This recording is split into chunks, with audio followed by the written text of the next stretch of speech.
ဒါတို့ဒီငွေနဲ့10ပေပတ်လည်ရှိတဲ့အခန်းတစ်ခန့်ကိုအပြည့်ဖြစ်အောင်လုပ်နိုင်တဲ့အရာတစ်ခုဝယ်ခဲ့ကြပါဒီငှက်မွေးတွေနဲ့အခန်းတစ်ခန်းလုံးပြည့်သွားမှာပါ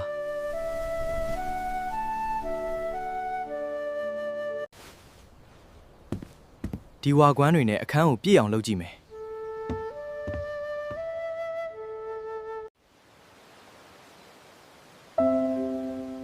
အခန်းကိုပြည့်စေဖို့ပစ္စည်းအများကြီးမလိုပါဘူးနီးလန်းမှန်ကိုရှာရမယ်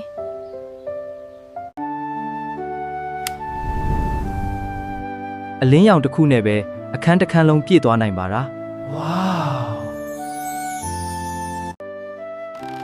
တားရီမင်းကပစ္စည်းကိုမကြည့်ပဲအဖြေကိုရှာနိုင်ခဲ့တယ်မင်းရဲ့ဉာဏ်ပညာကအကောင်းဆုံးပါပဲဒီနေ့ကစပြီးဒီမိသားစုကိုမင်းရဲ့ဉာဏ်ပညာနဲ့ဥဆောင်ပါသားအမွေဆိုတာပစ္စည်းမဟုတ်ဘူးမှန်ကန်တဲ့အတွေးခေါ်ပဲဖြစ်တယ်